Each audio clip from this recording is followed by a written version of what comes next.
Қайырлы күн, құрметті қанымдар. Мен Сұлу арнасына қош келдіңіздер. Бұл арнадан сіздер үй жағдайында күнделікті өз-өзіне күтім жасау туралы пайдалы кеңестер ала аласыздар. Әйел адамның жастау сұлу көрінуі әрине әдетте өз-өзіне жасайтын күтіміне байланысты. Ерінбей күтім жасап, мейлінше қолда бар өнімдермен үй жағдайында маскалар мен ем-домдар жасап үйренеміз. Әр тері типіне жеке-жеке күтім жасауды салатын боламын. Сондықтан қазақ тілінде контентті қолдап, лайк басып, пікір қалдырып, тіркеліп отырыңыздар. Назарларыңызға рахмет. Армысыздар, сұлу ханымдар. Бүгінгі әңгіме қалыпты тері күтімі жөнінде болады. Қалыпты тері мың адамның біреуінде ғана кездесетін жағдай. Мұндай тері құрғақтық, майлы жылтыр және бөртпелер шығу деген проблемаларды білмейді. Әрқашан таза көрінеді. Тері тесіктері білінбейді. Дегенмен де қалыпты теріге де жақсы күтім керек. Мұндай тері күтіміндегі ең бастысы терінің құрғауына жол бермеу және тері тесіктерін бітеліп қалуынан сақтану. Қалыпты теріні тазалауда жұмсақ көбік, мусс және майлылығы басым гидрофилді майлар мен сүтшелер қолданыңыз. Ал теріге тонус беру үшін сапалы тоник пайдаланыңыз. Қалыпты теріге де күніне 2 рет ылғалдандыру қажет. Таңертең және кешке ылғалдандыратын крем жағыңыз. Түнгі кремді аптасына 2-3 рет ылғалдандыратын маскалармен ауыстыруға болады. Теріні қорғау ең бастысы, сондықтан сыртқа шығарда міндетті түрде қорғанысы бар кремдер жағыңыз. Маска жасаймыз. 2 ас қасық қалуаны 2 ас қасық сумен жақсылап араластырамыз. 20 минут бет терісіне жағып қоямыз. Қалуа терінің терең қабатына еніп, ылғалдандырады, нәрлендіреді, жасушаларды қалпына келтіреді. Масканы жасамас бұрын қыздар аллергияға әуелі тексеріп аламыз. Келесі маска бізде ашытқыдан жасалатын маска. 20 грамм ашытқы мен 2 ас қасық сүт керек. Сүтті сәл қыздырып аламыз да үстіне ашытқыны қосып араластырамыз. Қаймақ тәріздес болуы керек. Таза бетке жағып 15 минуттан соң жылы сумен жуып тастап, артынан нәрлендіретін крем жағамыз. Бұл маска майдың дұрыс бөлінуін қамтамасыз етеді. Теріге серпімділік береді, әжімдерді тартып жасартады. Келесі маска бізде грейпфрут маскасы. Грейпфруттың 2 бөлігін езіп, бір сарыуызбен араластырып, 15 минутке жағып қоямыз. Содан соң жылы сумен жуамыз. Келесі алма маскасы. Жарты алманы үккіштен өткізіп, біраз қасық бал мен 2 таблетка аскорбин қышқылын қосып араластырамыз. Таза бет терісіне жағып, 15-20 минуттан соң жуамыз. Ханымдар, келесі видеода аралас терінің күтімі жөнінде айтатын боламыз. Мұндай тері иелеріне сабынды мүлде қолдануға және ыстық сумен жуынуға болмайды. Бетті тазалау үшін жұмсақ тазалау құралдарын қолданыңыз. Олар өлі жасушалар мен артық май бөлінділерін алады, бірақ теріні құрғатпайды. Мицеллярлық судың орнына гидрофилді майды қолданыңыз. Қышқыл, ретинол сияқты белсенді қоспалары бар құралдарды араластырып жаға бермеңіз. Спиртті мүлде жолатпаңыз. Әдетте бір крем бетіңіздің барлық тұсына сай келіп тұрса, жаға беріңіз, бірақ ол өте майлы болмауы керек. Аралас тері үшін ең дұрысы мультимаска жасау, яғни беттің әр аймағына әртүрлі маска жағылады. Күңгірттік беретін, яғни матовыс беретін тазалайтын масканы Т аймаққа, ал 2 жақ бетке ылғалдандыратын және нәрлендіретін маскаларды жағамыз. Енді осындай маскалардың бірнеше түрін қарастырайық. Бірінші сүт қосылған саз маскасы. 1 ас қасық сазға 3,5 майлылығы бар 1 ас қасық сүтті біртіндеп құйып, қоймалжың болғанша араластырамыз. Таза бет терісіне ерін мен көз айналасынан қашықтау етіп 15 минутқа жағып қоямыз. Уақыт өткен соң жуып, тоникпен сүртеміз. Ылғалдандыратын крем жағамыз. Бұл маска тері тесіктерін тазалап, бет терісін тегістейді. Алайда құрамында саз болғандықтан, бұл масканы Т аймаққа жаққан дұрыс. Келесі маска бал қосылған активтендірілген көмір маскасы. 3 таблетка активтендірілген көмірді ұнтақтап, 1 ас қасық бал мен 1 шай қасық лимон сөлін қосып араластырамыз. Көзбен ерін айналасынан алшақтау етіп 10-15 минутқа жағып қоямыз. Бөлме температурасына сумен жуып, қасық көк шайды ұнтақтап алып, 1 шай қасық минералды суды тамшылатып құйып, бір тегіс масса болғанша араластырамыз. Таза бет терісіне жағып, 15-20 минут өткен соң жуып, тоникпен сүртеміз. Крем жағамыз. Бұл маска бетке тонус береді. Май жылтырын тазалап ылғалдандырады. Енді банан мен бал қосылған сұлы маскасын қарастырайық. Жарты бананды езіп, бір ас қасық балмен араластырамыз. Бір ас қасық сұлы қауызын ұнтақтап, барлығын қосамыз. Таза бет терісіне массаж жасай отыра 15-20 минутке жағып қоямыз. Жуып ылғалдандыратын крем жағамыз. Ханымдар, маскаларды жақпас бұрын қолымыздың сыртқы бөлігіне жағып, аллергияға тексеріп алуды ұмытпаймыз. Келесі видеомызды майлы тері күтіміне арнаймыз. Назарларыңызға рахмет. Қайырлы күн, сұлу ханымдар. Бүгінгі видео майлы бет терісінің күтіміне арналады. Арнамызға жазылып, лүпіл басып, пікір қалдыруды ұмытпаңыздар. Майлы теріге күтімді дұрыс тамақтанудан бастау керек. Майлы, ащы және тәтті тағамдарды шамадан тыс көп тұтыну бет терісінің майлануына әкеледі. Майлы теріге күтім жасауда келесі қателіктерді жасамаңыз. Майлылықты кетірем деп бетті қайта-қайта және ысқылап жуа беруге болмайды. Кері нәтиже көруіңіз мүмкін. Келесі қателік, майлы теріге ылғалдандырудың қажеті жоқ деп ойлауыңыз мүмкін. Керісінше, арнайы ылғалдандыратын құралдар қабынумен күресуге көмектеседі. Тағы бір қателік, құрамында спирті бар косметиканы көп қолдану. Кей ханымдар теріні құрғатамыз деп ойлап, спирті көп өнімдерді қолданады. Ал ол керісінше теріні зақымдауы мүмкін. Ал зақымдалған тері өзіне көмектесу үшін қайтадан май бөле бастайды. Сонымен майлы тері күтімінде келесі кеңестерді ескере жүріңіз. Бетті күніне 2 рет жұмсақ жуу құралымен жуыңыз. Құрамында спирті жоқ тониктерді қолданыңыз. Ретинол немесе С дәрумені бар сары сумен ылғалдандыруды ұмытпаңыз. Жеңіл текстуралы жұмсақ кремдер қолданыңыз. Аптасына 1 рет жұмсақ скрабпен тазалап, және аптасына 2-3 рет минералды маскалар жасап тұрыңыз. Майлы теріге құрамында майы бар нәрлендіретін маскалар болмайды. Бірақ май бездерінің жұмысын реттейтін, мысалы жемістердің қышқылы қосылған маскалар жақсы нәтиже береді. Енді осындай маскалардың бірнеше түрін қарастырайық. Бірінші тазартқыш маскасы. Алма мен ақуыздан жасалады. Үккіштен өткізілген 2 ас қасық алмаға 1 ас қасық крахмал мен 1 ақуыз қосып жақсылап араластырамыз. 10 минутқа жағып, әуелі жылы сумен, сосын салқын сумен жуамыз. Келесі теріні тартып ағартатын маска дайындау үшін 1 ас қасық ашытқыға 3 ас қасық ашыған сүт немесе айран, йогурт қосуға да болады. 1 шай қасық лимон сөлін және 4-5 тамшы 3%-ық сутегі тотығын қосып көпіргенше араластырамыз. Бетке 10-15 минутқа жағып қойып, уақыт өткен соң салқын суға батырылған мақта дискісімен сүртіп аламыз. Келесі маска майлы бет терісін құрғатып, өңгір кіргізу үшін 1 ақуызға 1 шай қасық лимон сөлін қосып араластырамыз. Дайын қоспаны бетке жағып, 10-15 минуттан кейін салқын сумен жуамыз. Майлы теріге сұлы жармасы да жақсы көмектеседі. Сұлыда тиамин және ретинол бар. Ол терінің тез қалыпқа келуіне көмектеседі. Ал С дәрумені дақтарды ағартып, теріге өң береді. Энергиямен қанықтандырады. 1 ас қасық сұлы қауызын майдалап ұнтақтап алып, 60-75 мл жылы суға салып қоямыз. Ол көтеріліп сұйықтығы тартылған соң, көксаздан 1 ас қасық салып араластырамыз. Бетке жағып, толық кепкенше күтеміз. Содан соң жылы сумен жуып тастап, ылғалдандыратын крем жағамыз. Бұл маскадан соң бет терісі жаңарады. Тері тесіктерін тазартады. Қабынулар болса тез жазылуына келеді. Ханымдар, келесі видео құрғақ бет терісі күтіміне арналады. Арнамызға жазылып, лүпіл басып, комментарий қалдырыңыздар. Назарларыңызға рахмет.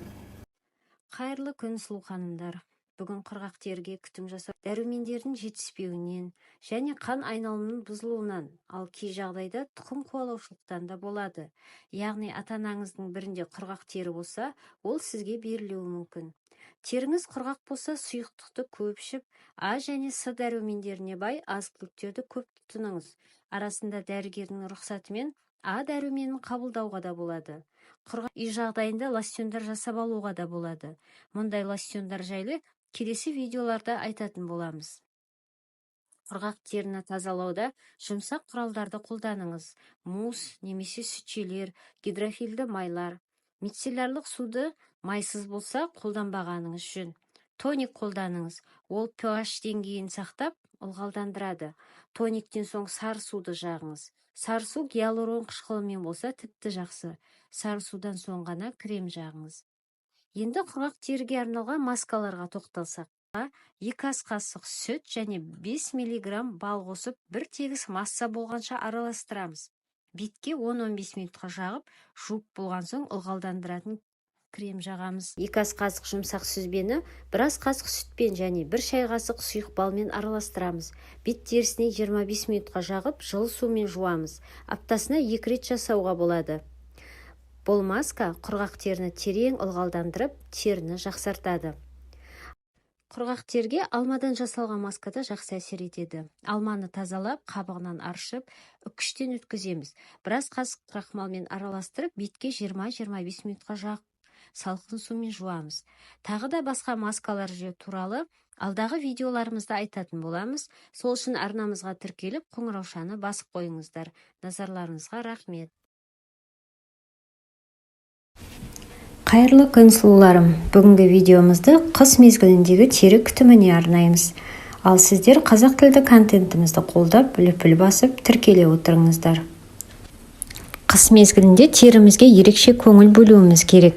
Даладағы аяз бен ғимараттардағы ыстық ауа, яғни температураның жылдам ауысуы әсіресе бет терісіне бірден әсер етіп құрғатып жібереді. Сол себепті үнемі ылғалдандырып отыруымыз қажет.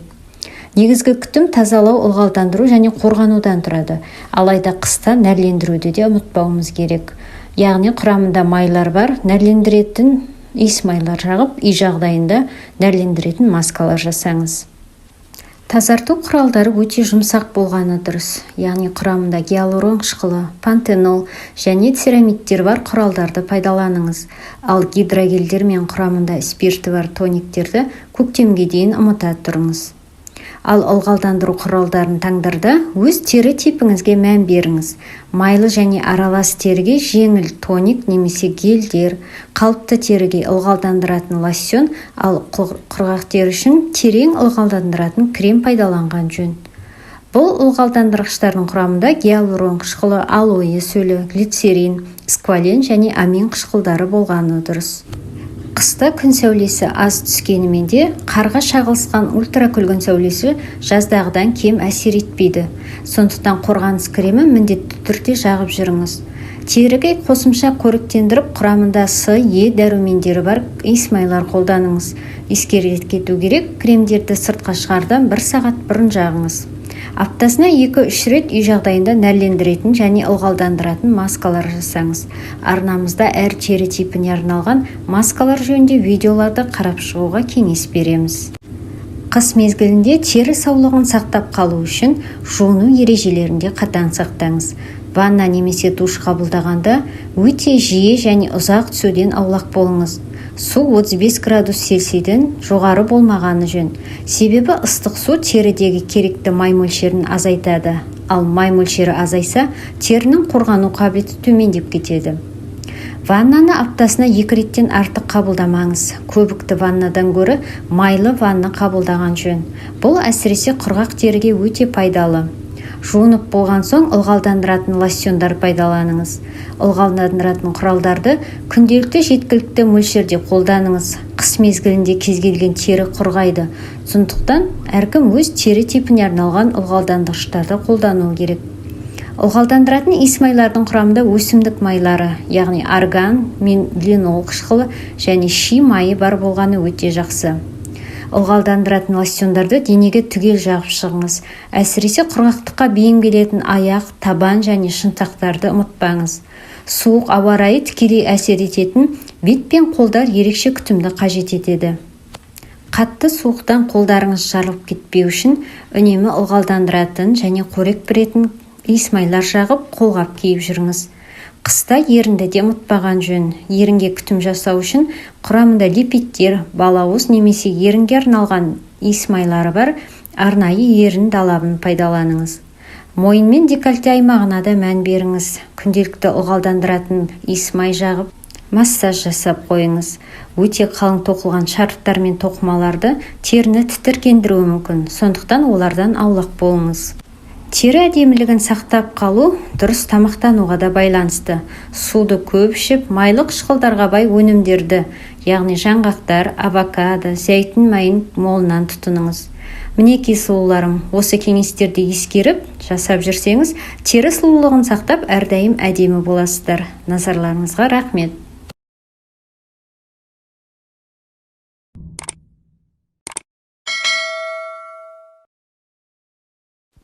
Армысыздар сұлуларым, мінекей көптен күткен көктемде келді. Бүгін көктемгі бет күтімі жөнінде айтатын боламыз, сондықтан арнамызға жазылып, соңына дейін көріңіздер. Көктем келіп, иммунитет әлсіреп, шаш пен тырнаққа және терімізге де әсер етеді. Көктемде бет терісі құрғап, өңін жоғалта бастайды. Сондықтан келесіде кеңестерге құлақ түріңіз. Таза ауада серуендеңіз, 8 сағаттық ұйқы режимін сақтаңыз. Жеміс-жидектер мен көкөністерді молырақ пайдаланыңыз. Ыстық ванна қабылдаңыз, немесе моншаға барыңыз. Бұл қыс бойы ағзада жиналған токсиндардан арылтады. Бет күтіміндегі ең бастысы бетті таңертең және кешке тазартып, күтім жасаңыз. Шөптер тұнбасымен жуынсаңыз да нұр үстіне нұр болар еді. Мұзға тұратын ыдысқа салып, мұздатқышта қатырып алып, күнделікті бет жусаңыз, бет терісіндегі тесіктерді тарылтып, май бездерінің жұмысын ретке келтіреді. Майлы тері иесіне құрамында спирті аз құралдарды қолдану керек. Қыста пайдаланған майлы қорек беретін кремдерді бірте-бірте ылғалдандыратын кремдерге ауыстырамыз.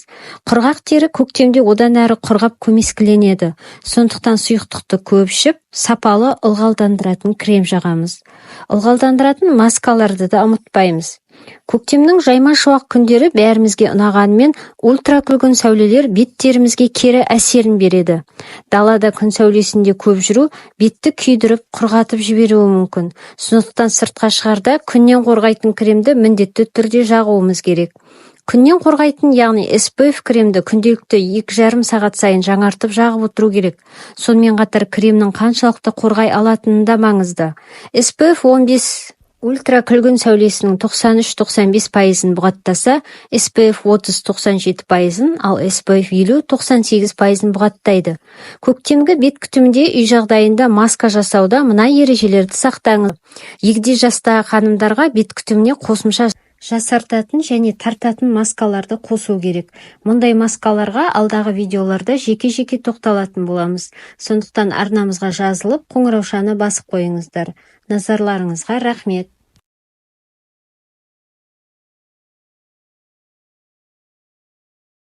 Қайырлы күн сұлуларым. Бүгін күзгі бет күтімі туралы айтатын боламыз. Ал сіздер қазақ тілді контенттің қолдап, үлпілдеріңіз бен пікірлеріңізді қалдырып отырыңыздар.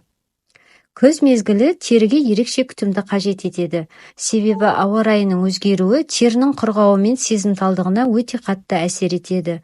Күз мезгілінде теріңізді күтуге арналған бірнеше кеңеске құлақ түріңіз. Бірінші, ең басты ылғалдандыру. Құрғақ ауа теріні тез құрғатады. Сондықтан құрамында гиалурон қышқылы, глицерин, алоэ сияқты ингредиенттері бар ылғалдандырғыштарды қолданыңыз. Екінші, тазарту. Теріні артық кірден тазарту үшін жеңіл, сабынсыз тазартқыштар қолданыңыз. Терінің табиғи майлылығын сақтаған жөн. Келесі, пилинг жасаңыз. Өлі тері қабаттарын жою үшін жұмсақ скрабтар мен қышқыл пилингтерді аптасына 1-2 рет пайдаланыңыз. Арнамызда үй жағдайында пилинг жасау туралы арнайы видео бар, қарап шықсаңыз болады. Келесі, қорғанысты күшейтіңіз. Күзде де SPF кремдерін үнемі жағып жүріңіз. Өйткені ауа райының қолайсыздығы теріге зиянын тигізеді. Және үнемі айтатын кеңесіміз, үй жағдайында қолда бар өнімдерден маска жасауды тоқтатпаңыз. Осындай маскалардың бірнешеуіне тоқталсақ. Барлық тері типіне қолдануға болатын бал мен қаймақтан маска жасаймыз. Бір ас қасық бал мен бір ас қасық қою қаймақты араластырып, таза бет терісіне 15-20 минутқа жағамыз. Уақыт өткен соң жуып, ылғалдандыратын крем жағамыз. Ал майлы тері үшін бұл маскаға майлылығы аз қаймақ пен 1 шай қасық лимон сөлін қосып жасаймыз. Мұндай маска ылғалдандырады, нәрлендіреді, майда әжімді тартып, теріге өң береді. Ал қалыпты тері үшін жүзімнің 6-7 түйір жемісін сүйек пен қабығынан тазартып, 1 ас қасық қаймақпен араластырамыз. Бетте 20-30 минут ұстап, жылы сумен жуамыз. Жеңіл тазартатын маска жасау үшін 1 ас қасық қаймақты 1 сары уызбен және 1 ас қасық сұлы жармасымен жақсылап араластырамыз. Дайын қоспаны бетімізге жағып, 15-20 минуттан соң бөлме температурасындағы сумен жуып тастаймыз. Құрғақ тері үшін Афродита маскасын жасаймыз. 2 ас қасық сүзбеге 1 ас қасық сүт және 1 шай қасық балмен араластырамыз. 15-20 минутқа жағып қоямыз. Ханымдар, арнамызда әр тері типтеріне күтім жасау туралы жеке-жеке видеолар бар. Өз тері типіңізге қарай қарап шықсаңыз болады. Ал келесі видеода үй жағдайында лосьондар жасап алу туралы айтатын боламыз. Сондықтан арнамызға тіркеліп, қоңыраушаны басып қойыңыз. Сіздердің әр үлпіліңіз бен пікірлеріңіз мен үшін маңызды. Әрдайым әдемі болып жүріңіздер. Назарларыңызға рахмет. Сәлем, сұлуларым. Бүгін біз жаз мезгіліндегі бет күтімі туралы әңгіме қозғайтын боламыз. Белсенді күн сәулесі, ыстық ауа, шаң тозаң, мұның бәрі жаз мезгіліндегі біздің теріміздің тез құрғауына және қарадақтар мен әжімдердің пайда болуына тез әсер етеді. Сондықтан жаз мезгілінде де бет күтіміне ерекше көңіл бөлеміз. Әдеттегідей алдымен күніне 2 рет тазалаудан бастаймыз. Тазалаудың өзі 2 кезеңнен тұрады. Яғни бірінші гидрофилді майды жағып жуынып аламыз. Сонан соң барып көбікше немесе сүтшелермен жуынамыз. Жалбыз, шалфейден қайнатпалармен жуынған дұрыс. Бетті жууда тыныштандыратын және нәрлендіретін мустар мен көбікшелерді пайдалану керек. Одан соң бетті тоникпен сүртеміз. Тоник теріде қалған кірді жақсы кетіреді. Теріні сергіту үшін шөп тұнбаларының немесе көк шайдан қатырылған мұз текшелерімен сүртуге болады. Тонер теріні нәрлендіріп ылғалдандырады. Содан соң сарысу, яғни сыворотка жаққан дұрыс. Сарысу сіңген соң ғана жеңіл текстуралы күндізгі крем жағу керек. Құрамында жеміс қышқылы бар кремдерді пайдаланбаған жөн. Өйткені ол күн сәулесіне сезімталдықты арттырады. Егер сыртқа шығатын болсаңыз, шығардан 20 минут бұрын міндетті түрде SPF крем, яғни күннен қорғайтын крем жағыңыз. Бұлттығын болғанның өзінде де жағып жүріңіз. Кей косметологтар SPF кремді 2-3 сағат сайын жағуды ұсынады. Ол үшін қазір ыңғайлы спрей түріндегі SPF-тер кең қолданыста. Термальды судың көмегі мол. Аптасына 1 рет үй жағдайында пилинг жасап тұрыңыз. Пилинг теріні терең тазартады. Пилингтен соң міндетті түрде крем жағыңыз. Ыстық мезгілде теріңіз құрғамау үшін суды көп ішіп, балғын жеміс жидектерді молынан тұтыныңыз. Бұл терге қажетті А, Б, С және Е дәрумендерін беріп, ерте қартаюдың алдын алады. Жаз мезгілінде ерніңізге де көңіл бөліп, далап орнына күннен қорғайтын бальзам жағыңыз. Көзді де ұмытпаған жөн. Көз айналасындағы тері нәзік те сезімтал. Сондықтан әжім түспес үшін күннен қорғайтын көзілдірік пен бас киім киіп жүріңіз. Жазда ашық киімді көп киетіндіктен мойын және төс аймағына да көңіл бөліңіз. Күннен қорғайтын крем жағып, кешке арнайы креммен массаж жасауды әдетке айналдырыңыз. Әртүрлі тері типіне арналған күтімдер мен маскалар жөнінде арнамыздан көре аласыздар. Сондықтан келіп алыңыздар. Назарларыңызға рахмет. Қайырлы күн, қанымдар. Бүгін егде жастағы қанымдардың бет күтімі жөнінде сөз қозғайтын боламыз. Жасыңыздың 50-ден асқаны сіздің қартайғандығыңызды білдірмейді. Өркениетті елдердің барлығында 55-60 жастан асқан әйелдер қызмет жасайды, саяхаттайды, бос уақыттарын белсенді өткізіп, өз-өзіне күтім жасайды. Неге олай жасамасқа? Ең бастысы дұрыс күтім жасай білу. Ол үшін келесідей қағидаларды басты назарда ұстаңыз. Сонда ғана әдемі қалпыңызды ұзағырақ сақтап қаласыз. Ең бірінші әдеттегідей күніне 2 рет тазалау құралдарымен мұқият жуыныңыз. Гелмен немесе муспен, көбікшемен жуынып болған соң, таңертең тоникпен не мұз текшелермен сергітеміз, ал кешке лосьонмен сүртеміз. Тоник лосьондарды үй жағдайында жасап алу жөнінде арнамыздағы арнайы видеолардан көре аласыздар. Сарысуды бұрын қолдансаңыз тіпті жақсы, ал бұрын жақпаған болсаңыз міндетті түрде жағып бастаңыз. Келесі қағида: жас ұлғайған сайын көз айналасына ерекше көңіл бөліңіз. Көз айналасына арналған кремдерді массаж қозғалысымен қолданыңыз. Мойын және төс аймағына да үлкен мән беріңіз. Мойын терісі ешқашан майлы болмайды.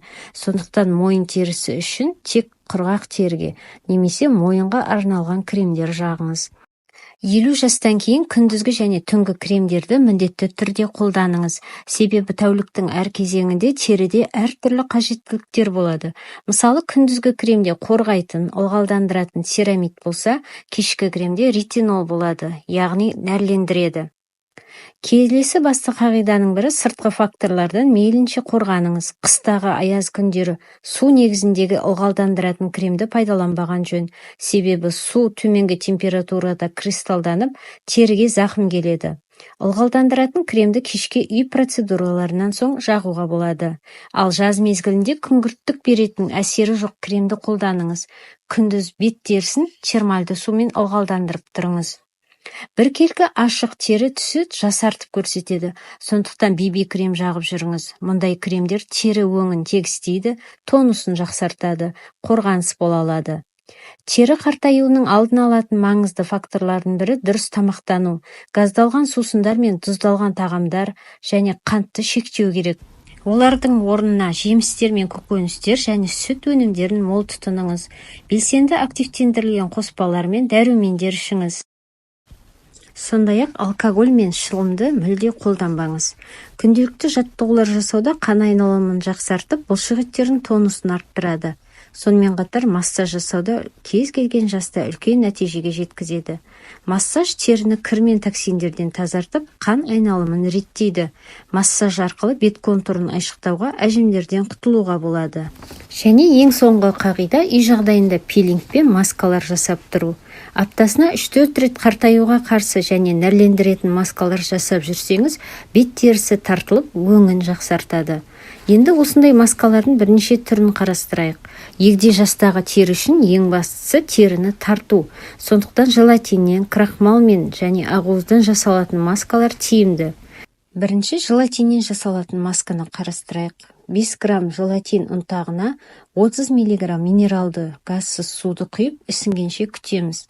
Содан соң су ваннасында ертіп 10 грамм сары май немесе өсімдік майын және 60 мг сүтті қосып араластырамыз. Бетке 20 минутқа жағып қоямыз. Желатиннен жасалған маскаларды бірден жууға болмайды. Алдымен бетті сәл уақытқа су ваннасында ұстаңыз. Лифтинг эффект беретін келесі маска жұмыртқаның ақуызы мен сұлық қауызынан жасалады. Ол үшін жұмыртқаның бір ақуызы мен ұнтақталған бір ас қасық сұлық қауызы керек. Екеуін араластырып, таза бет терісіне қалыңдау етіп жағамыз.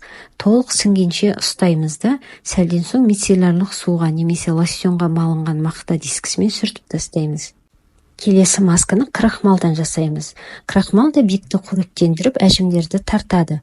Бірақ бетіңізде уақытша жаралар мен бүкпелер болса, крахмалдан жасалған масканы кейінге қалдыра тұрыңыз. Крахмалдан жасалатын маскаларды аптасына 2 рет 1-2 ай көлемінде жасасаңыз, жақсы нәтиже көресіз. Ботокс эффект беретін банан қосылған масканы жасау үшін 1 ас қасық банан езбесіне 1 ас қасық крахмал, 1 ас қасық қаймақ қосамыз. Әбден араластырып 15 минутқа жағып қоямыз. Бөлме температурасындағы сумен жуып, ылғалдандыратын крем жағамыз. Егде жастағы сезімтал тері үшін крахмалдан дайындалған сумен бет жууға да болады. 1 ас қасық крахмалды 1 литр бөлме температурасындағы қайнаған суға араластырамыз. Бұл қоспамен бетті жуып болған соң таза сумен шайып тастайсыз. Әрдайым әдемі де сұлу болып жүріңіздер. Назарларыңызға рахмет.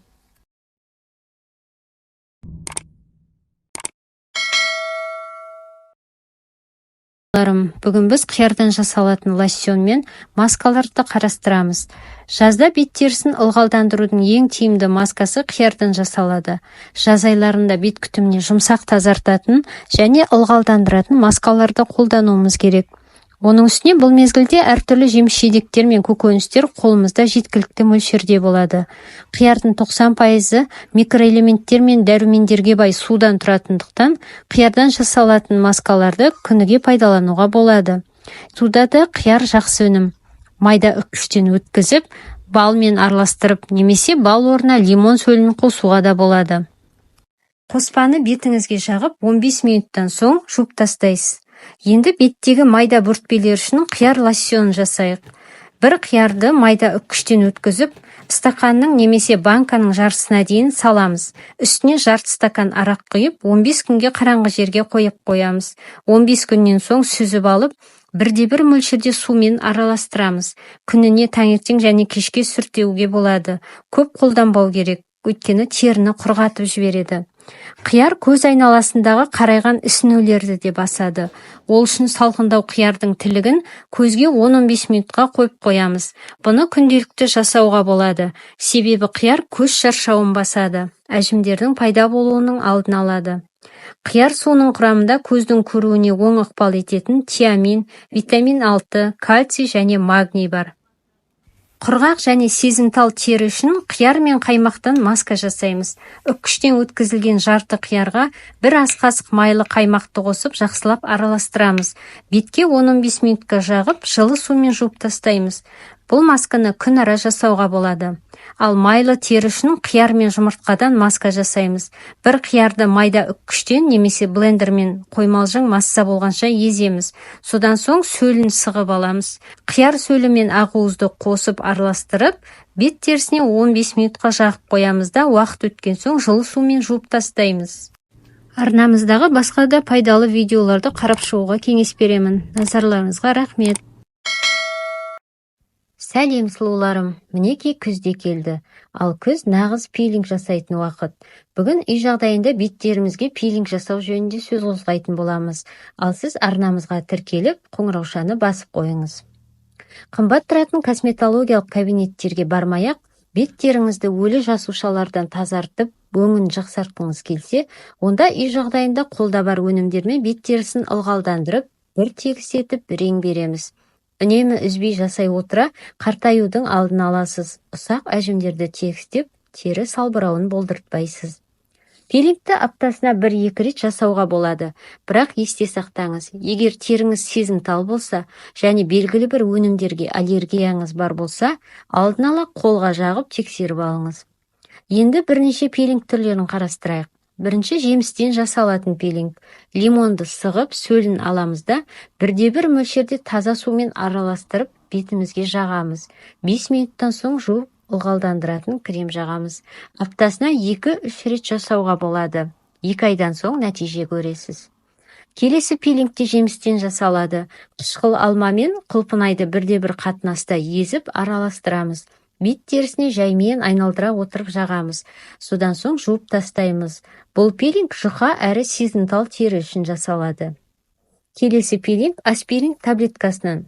2 таблетка аспиринді езіп, 1 шай қасық сумен араластырамыз.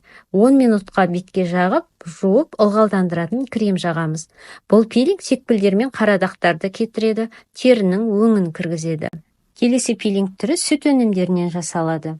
Яғни қатық, айран немесе қаймақты 15 минутқа бетімізге жағып, жылы сумен жуып тастаймыз.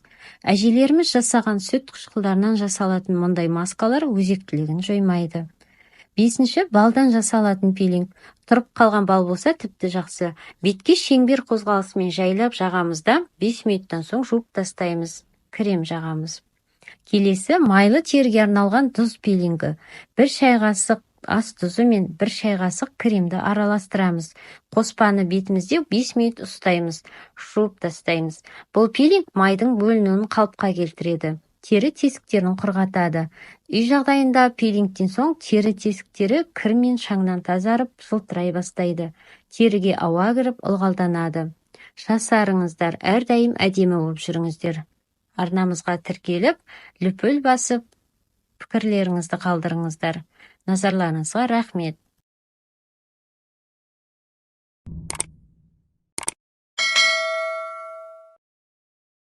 Қазіргі кезде косметика өндірісі өте жақсы дамыған. Алайда дүкен сөрелерінде толып тұрған косметиканың құрамында не бар екеніне анық көзіміз жетпейді. Сондықтан бет сүртуге арналған тоник, лосьондарды қолда бар өнімдерден жасап алсаңыз, қымбат тұратын лосьондардан кем түспейді. Сәлем сұлуларым. Сіздер арнамызға тіркеліп, лүпіл басып, пікір қалдырып отырыңыздар. Сумен жуынғаннан гөрі таңертең және кешке бетті лосьондармен сүртсеңіз, май жылтарын кетіріп, бөртпелерді азайтады. Енді осындай бірнеше лосьондарды қарастырайық. Бірінші кәдімгі шайдан лосьон жасаймыз. 5 грамм шайға 50 грамм ыстық су құйып, бетін жауып 30 минутқа қалдырыңыз. Содан соң сүзіп алып, мақта дискісіне тамызып, бетіңізді сүртсеңіз болады. Шайда витаминдер мен минералдардың қоры мол. Сонымен қатар терінің қабынуына қарсы күшті антиоксидант болып табылады. Және коллаген талшықтарының синтезін жеңілдететін ферменттер бар. Келесі лосьонды ағартатын лосьон, яғни ақжелкеннен жасаймыз. Термосқа 2 ас қасық ұнтақталған ақжелкенді салып, стақанның 1/4-інде қайнап тұрған ыстық су құямыз да 2 сағатқа тұндырып қоямыз. Уақыт өткен соң жарты стакан арақпен 1 шай қасық глицеринді араластырып, тоңазытқышқа салып қойып, күніне 2 рет пайдалансаңыз болады. Егер бетіңізде майда бөртпелер болса, түймедақ тұнбасынан да лосьон дайындап алсаңыз болады. 1 пакетик немесе 1 шай қасық дәріханадан алынған түймедақ шөбіне 1 стакан қайнап тұрған ыстық су құйып, 30 минутқа тұндырамыз. Сосын сүзіп алып, тұнбасымен күніне 2 рет бет сүртеміз. Қабынуға қарсы тағы бір лосьон түрі 2 ас қасық дәріханалық календула тұнбасын жарты стакан арақ және 1 шай қасық глицеринмен жақсылап араластырамыз. Келесі лосьон құрғақ теріге арналады. Құрғақ тері үшін апельсиния, мандарин қабығынан лосьон жасап алыңыз. Қабықты турап, блендермен ұсақтап аламыз да 2 ас қасық ұнтақталған қабыққа стақанның 1/4-інде қайнап тұрған су құйып, термоста 2 сағатқа тұндырамыз. Уақыт өткен соң жарты стакан арақ пен 1 шай қасық глицерин қосып жақсылап араластырамыз. Цитрус жемістерінің қабығында теріге пайдалы С дәрумені және сергітетін, нәрлендіретін органикалық қышқылдар көп. Алайда бұл лосьонды цитрус жемістеріне аллергиясы жоқ жандар қолдануы керек. Сонымен қатар арнамызда қиярдан жасалатын лосьон туралы видео бар, қарап шықсаңыз болады. Алдағы уақытта да қолда бар бюджеттік өнімдерден дайындауға болатын әртүрлі лосьондарды қарастыратын боламыз. Басқа да пайдалы ақпараттарды жіберіп алмас үшін тіркеліп, қоңыраушаны басып қойыңыз. Назарларыңызға рахмет.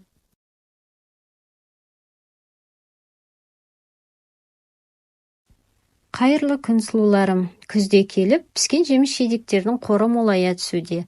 Ал сіздің беттеріңіз қоршаған орта әсерінен шаршаңқы көрініп, серпімділігін жоғалтса, онда жүзімнен маскалар жасаңыз. Бүгін жүзімнен ылғалдандыратын, нәрлендіретін және тазартатын маскаларды қарастырамыз. Ал сіз арнамызға жазылып, лайк басып, қолдау білдіріп отырыңыз. Жүзімнің құрамындағы А дәрумені теріні жасартса, С дәрумені тері қабынуының алдын алады, серпімділік береді.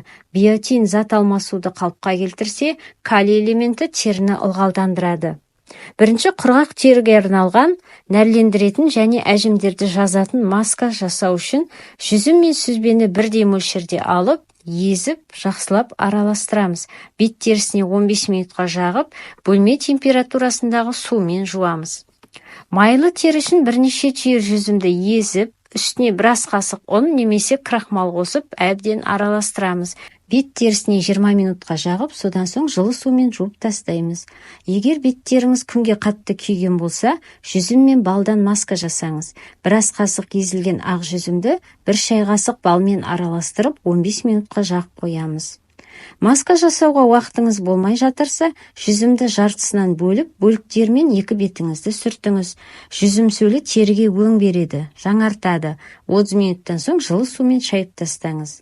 Теріні терең тазартып, серпімділігін арттыру үшін 1 ас қасық езілген жүзімді 1 шай қасық ұнмен және жарты шай қасық ас содасымен араластырамыз. Бет терісіне 10-15 минутқа шеңбер жасай отырып жағамыз. Содан соң жылы сумен жуып тастап, нәрлендіретін крем жағамыз. Арнамыздағы басқа да видеоларды, пайдалы кеңестерді жіберіп алмас үшін тіркеліп, лүпіл басып пікір қалдырып отырыңыздар. Назарларыңызға рахмет. Сәлем сұлуларым. Бүгінгі видеоны бет терісін ағартатын маскаларға арнаймыз. Ал сіздер арнамызға тіркеліп, лүпілдеріңізді басып қойыңыздар. Теріні ағартуда ең тиімді маскалардың құрамына лимон сөлі, ақжелкен, қияр, сәбіз және картоп шырындары, қышқыл сүт өнімдері, яғни айран, қатық, қаймақ және сүзбе қосып жасалады. Демек құрамында А және С дәрумендері бар өнімдер жақсы ағартады. Енді осындай бірнеше масканы қарастырайық. Бірінші масканы сәбіз бен ақуыздан жасаймыз. Алдымен жұмыртқаның ақуызын сарыуызынан бөліп аламыз да, ақуызды көпіршітіп ұрамыз. Оған 2 ас қасық үккіштен өткізілген сәбізді араластырамыз және майлы нәрлендіретін крем қосамыз.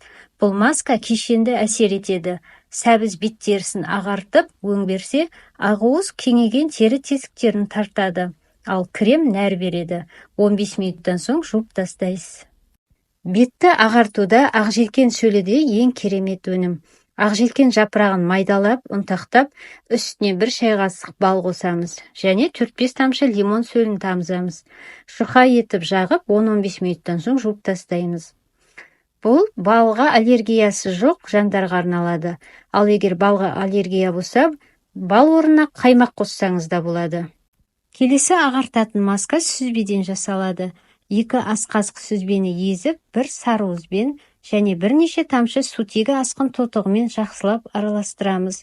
Бір текті қоймалжың масса болуы керек. Бетке және мойынға жағып, 15-20 минуттан соң салқын сумен жуып тастаймыз. Теріні жақсы ағартады, жиі қолдануға болады. Құрғақ тері үшін бал мен лимон шырыны қосылған маскада жақсы нәтиже береді. Бал мен лимон сөлін 2:1 қатынаста, яғни 1 шай қасық балға жарты шай қасық лимон сөлін араластырамыз. Егер қолда бар болса, 1 ас қасық қаймақ немесе сұйық глицерин қосуға да болады. 15-20 минутқа жағып, уақыт өткен соң жуып тастаймыз. Келесі маска қиярдан жасалады. Балғын қиярдың жартысын үккіштен өткізіп, 1 ас қасық қаймақ немесе йогуртпен араластырамыз. 15-20 минутқа бетімізге жағып, уақыт өткен соң жуып тастаймыз. Қияр теріні ағартып тегістейді, балғындық береді. Бетімізді ағартуда крахмал мен лимон маскасы да бірнеше жасағаннан ақ нәтижесін бере бастайды. 1:1 қатынаста крахмал мен лимон сөлін араластырып, 20 минутқа жағып қоямыз, жылы сумен жуамыз. Мінекей сұлуларым, бет терісін ағарту үшін бірнеше оңай жасалатын маскаларды қарастырдық. Ерінбей жасап, әдемі болып жүріңіздер. Келесі видеоларды жіберіп алмас үшін тіркелуді ұмытпаңыздар. Назарларыңызға рахмет.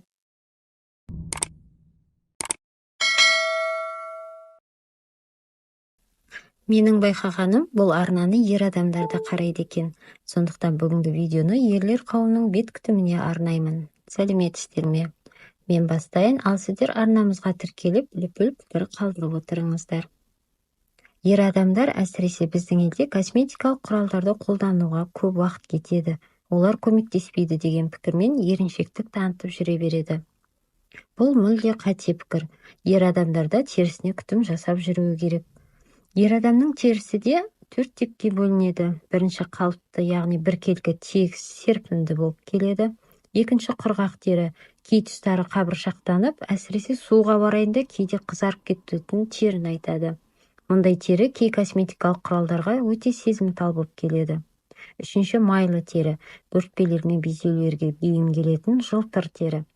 Төртінші аралас тері, яғни маңдайдың төменгі бөлігі мен мұрын аймағы майлы, ал екі бет пен иек тұстары құрғақ не қалыпты болып келеді. Ерлерінің басты тері күтіміне тазарту, ылғалдандыру және қорғану жатады. Әдеттегідей ең бірінші таңертең және кешке жылы сумен, тазартқыш құралдарымен жуыну. Бірақ сабынның орнына pH теңдестірілген жұмсақ тазартқыш құралдарын қолдансаңыз тіпті жақсы. Егер теріңіз құрғақ болса, крем негізіндегі құралдарды, яғни сүтше, болмаса гель, ал майлы не аралас тері болса, көбікті тазартқыш пайдаланғаныңыз жөн. Жуып болған соң, ылғалдандыратын құрал қолданыңыз. Олар суды теріде ұстап тұрады, сондықтан тері серпінді болады. Қалыпты және құрғақ тері үшін құрамында гиалурон қышқылы және керамида бар ылғалдандыру құралдарын, ал майлы және аралас тері үшін салицил және гликоль қышқылдары бар құралдарды таңдаңыз. Спирт негізіндегі құралдардан аулақ болыңыз. Спирт теріні құрғатып, күйік тудырады. Әсіресе қырынудан кейін ылғалдандыратын крем қолданыңыз. Келесі қадам қорғану. Яғни қоршаған орта құбылыстарынан, ультракүлгін сәулелерден, желден, аяздан қорғайтын SPF крем жағу. Себебі бұлтты күннің өзінде ультракүлгін сәулелер қартаюды жеделдетеді. Қарадақтар мен әжімдерді тудырады. Тіпті күннен қорғайтын крем тері обырының алдын алады. Ал егер сіз бұл процедураларды бұрыннан жасайтын болсаңыз, және бұдан да жетілдірілген күтім қажет болса, келесі кеңестерге құлақ түріңіз. Таңертеңгі күтімге С дәрумені бар антиоксидантты сары суды қосыңыз. Бұл денеңізде болатын қартаюды жеделдететін заттардан қорғайды.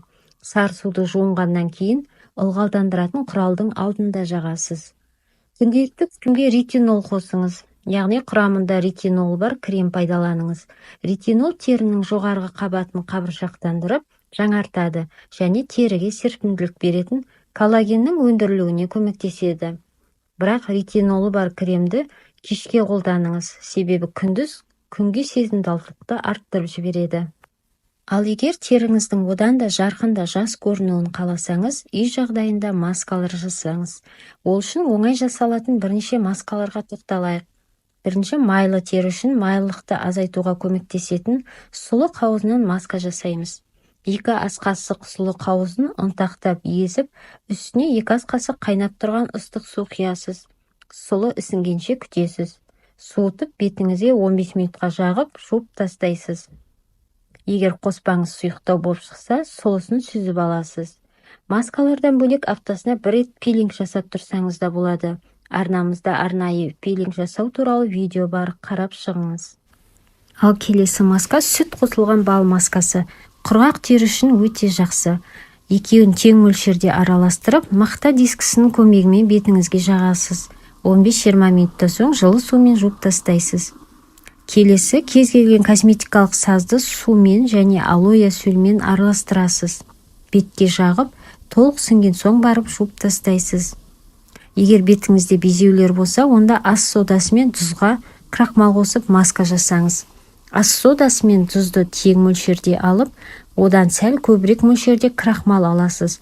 Үшеуін жылы қайнаған сумен араластырасыз. Суды көп құймаңыз. Біркелкі қоймалжың масса болуы керек. Бұл масканы тек безеу бар тұстарға ғана жағасыз. 15-20 минуттан соң балалар сабынымен болмаса өзіңіз қолданатын жұмсақ жуу құралдарымен жуып тастаңыз. Қайта қабынулар болмас үшін аптасына 2 рет жасасаңыз болады.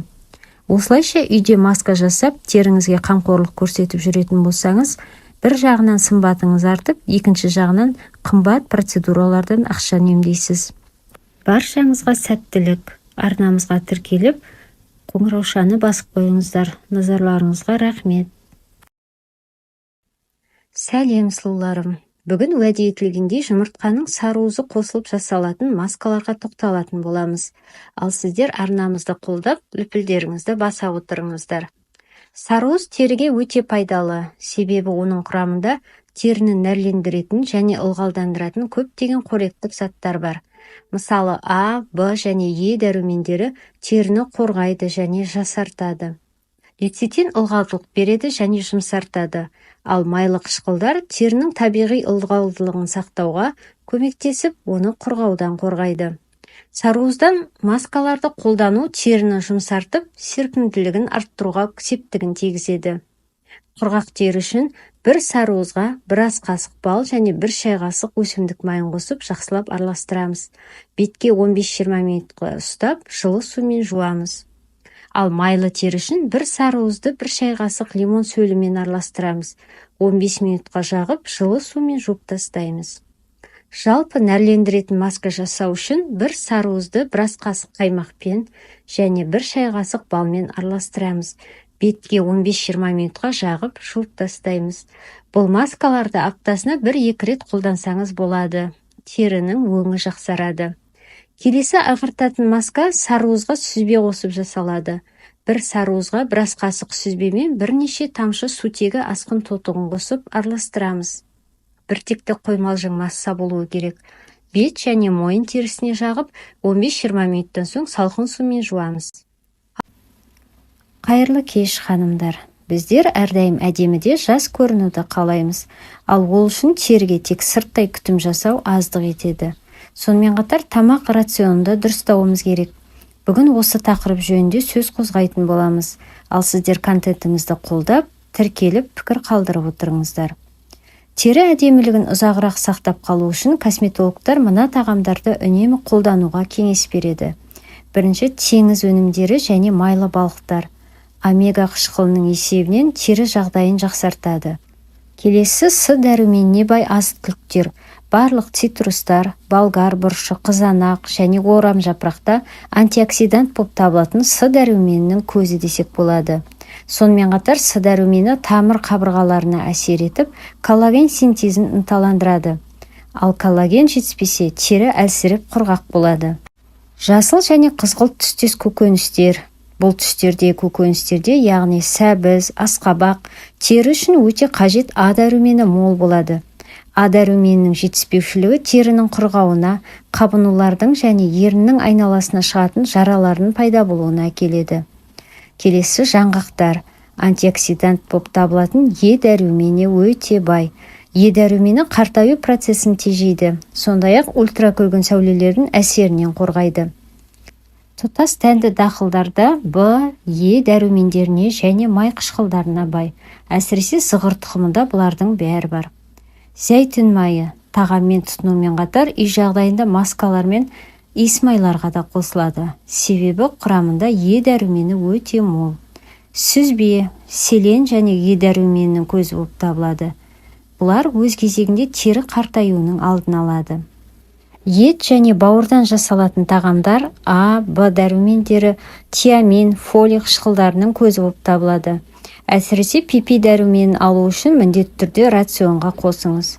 Мінекей сұлуларым, бүгінгі видеодан да біраз мәліметтер алдыңыздар деп ойлаймын. Әрдайым әдемі де сұлу болып жүріңіздер. Назарларыңызға рахмет.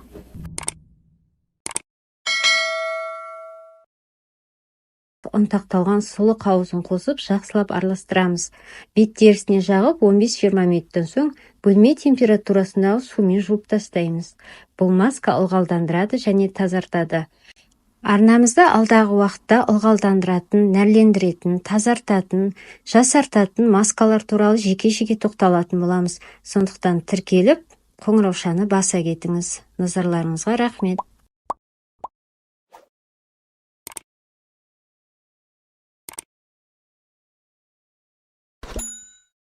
Сәлем сұлуларым, бүгін қалуадан маска жасаймыз. Қалуаның құрамындағы өсімдік майлары ылғалдандырады және теріні қалпына келтіреді. Ал ақуыздар мен протеиндер қоректендіреді және тонус береді. Лецитин мықты антиоксидант, бет терісінің әр жасушасы үшін құрылыс материалы болып табылады. Витамин А тері сапасын көтереді. Б дәрумені тобы жазады және тартады. Е дәрумені жастық дәрумені. Фосфор, магний, кальций, цинк, жез, натрий, калий микроэлементтері бар. Барлық тері үшін 2 ас қасық қалуаны 2 ас қасық сумен немесе сүтпен араластырамыз. Ал майлы тері үшін ақуызбен араластырамыз. Қоймалжың массаны 20 минутқа жағып қойып, алдымен жылы, сосын салқын сумен жуамыз. Бұл маска егде жастағы бет және мойын терісіне өте жақсы көмектеседі. Нәтиже көру үшін аптасына 1 рет 1 ай бойы жасаңыз. Сәттілік!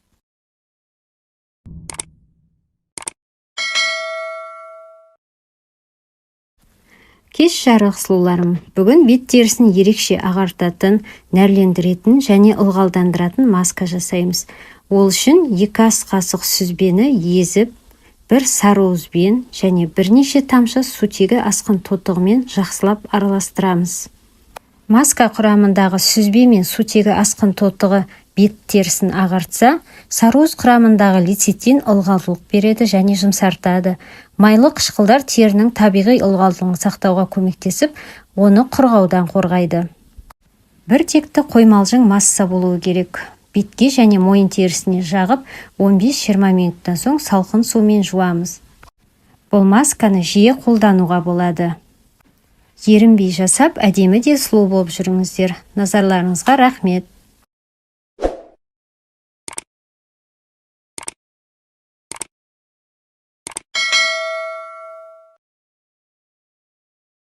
Ылғалдандыру тері күтіміндегі ең басты процедуралардың бірі болып табылады.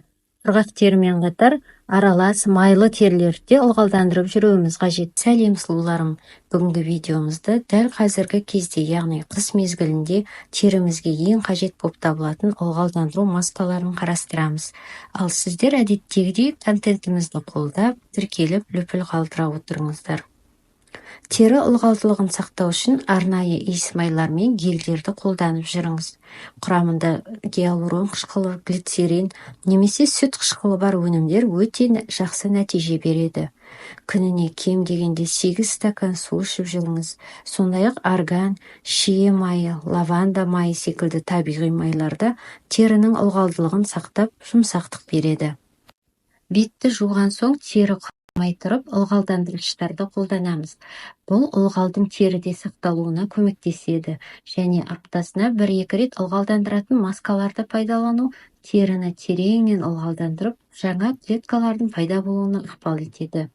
Енді осындай маскалардың бірнешеуін қарастырайық. Бал мен сарыуыз маскасы. 1 сарыуызбен 1 шай қасық бал және 1 шай қасық балғын қаймақты немесе өсімдік майынды араластыруға болады. Жақсылап араластырамыз. Дайын қоспаны бетке 15-20 минутқа жағып, салқын сумен жуып тастаймыз. Ал құрғақ тері үшін 1 картопты асып, езіп аламыз да, біраз қасық майлы қаймақпен араластырамыз. Бетімізге жағып, 10-15 минуттан соң жылы сумен жуып тастаймыз. Үй жағдайында алоэ да жақсы көмектеседі. Ол үшін біраз қасық алоэ вера гелін, біраз қасық сүзбемен және 1 шай қасық балмен жақсылап араластырамыз. Таза бетке 15 минутқа жағып, салқын сумен жуамыз. Бұл маска коллагеннің түзілуін тездетеді, акнені азайтып, теріні жақсартады. Алоэ гелін ақуызбен қосып маска жасауға да болады. 1 ақуызды 1 шай қасық гелмен араластырып, 10 минутқа жағып қоямыз. Алоэ гелі теріні тыныштандырады және ылғалдандырады. Ақуыз артық майларды алады. Сондықтан майлы теріге өте қолайлы маска болып табылады. Келесі көк шайдан жасалатын маскада жақсы ылғалдандырады. Біраз қасық көк шайға 1 шай қасық минералды суды тамшылатып құйып, бір тегіс масса болғанша араластырамыз. Көзбен ерін айналасынан алшақтау етіп жағып қоямыз. 15-20 минуттан соң жуып, тоникпен сүртеміз. Бұл маска бетке тонус беріп, май жылтырын алады. Мінеки сұлуларым, бүгін бет терісін жақсы ылғалдандыратын бірнеше масканы қарастырдық. Арнамызда бұдан да басқа ылғалдандыратын маскаларға жеке-жеке видеоларымыз бар, қарап шығыңыз. Және алдағы уақытта жасартатын, тазартатын маскаларды да қарастырамыз. Сол үшін тіркеліп, қоңыраушаны басып қойыңыз. Назарларыңызға рахмет. Қайырлы күн сұлуларым. Бүгін жұмыртқаның ақуызы қосылып жасалатын маскаларды қарастыратын боламыз. Ал сіздер лүпілдеріңізді басып, қазақ тілді контентін қолдап отырыңыздар. Жұмыртқа ақуызының теріге пайдасы ұшан теңіз. Біріншіден, коллаген өндірісіне қатысады. Яғни коллаген жақсы түзілу үшін ақуыз жеткілікті болуы керек. Ал коллаген терінің серпімділігін және беріктігін сақтайды. Әжімдердің пайда болуының алдын алады. Екіншіден, ақуыз терінің зақымданған жасушаларын қалпына келтіріп, жаңаруына көмектеседі. Келесі қасиеті терінің ылғалдылық деңгейін ұстап тұруға ықпал етеді. Бұл теріні жұмсақ және тегіс етеді. Төртінші қасиеті тері қабынуын азайтады. Безеулер мен басқа да қабынуларды басуға көмектеседі. Енді осы ақуыз қосылатын бірнеше оңай әрі жылдам жасалатын маскаларға тоқталайық. Бірінші, құрғақ тері үшін 1 ақуызды біраз қасық қаймақпен араластырып, 15 минутқа жағып, жылы сумен жуып тастайсыз. Екінші, майлы теріні құрғатып өң кіргізу үшін 1 ақуызға 1 шай қасық лимон сөлін қосып араластырамыз. Бет терісіне 10-15 минутқа жағып қойып, салқын сумен жуамыз. Келесі маска 1 ақуызға 1 шай қасық бал және 1 шай қасық ұн қосып жасалады. Бұл маска бет терісіне тонус береді және нәрлендіреді. 10 минутқа жағып, жылы сумен жуасыз. Бет терісін тазартып, серпімділік беретін келесі масканы 1 ақуызға 1 қасық манный жармасын қосып, жақсылап араластырамыз. Бет терісіне жағып, 15 минуттан соң салқын сумен жуамыз. Арнамызда бұдан да басқа ақуыз қосып жасалатын маскалар жетерлік. Қарап шықсаңыз болады. Келесі видеоларымызда сарыуыз қосып жасалатын маскаларды қарастыратын боламыз. Жіберіп алмас үшін қоңыраушаны басып қойыңыздар. Назарларыңызға рахмет. Ылғалдандыратын және жасартатын маска жасаймыз. Ол үшін бізге жарты алма, 1 ақуыз және 1 шай қасық крахмал қажет. Жарты алманы майда үккіштен өткізіп, көпіршіп ұрылған ақуызбен араластырамыз. Алма дәрумендер көзі ретінде теріге өте жақсы әсер етеді. Ал крахмал әжімдерді тегістесе, ақуыз терінің тепе-теңдігін ұстап тұруға көмектеседі. Осы қоспаның үстіне енді 1 шай қасық крахмалымызды қосамыз, жақсылап араластырамыз.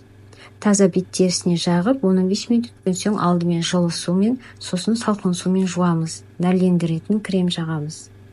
Бұл маска әжімдерді кетіріп, теріні ылғалдандырады, майлы жылтырдан тазартады. Алдағы уақытта арнамыздан көптеген басқа маскалар туралы көре аласыздар, сондықтан тіркеліп, қоңыраушаны басып қойыңыздар. Назарларыңызға рахмет.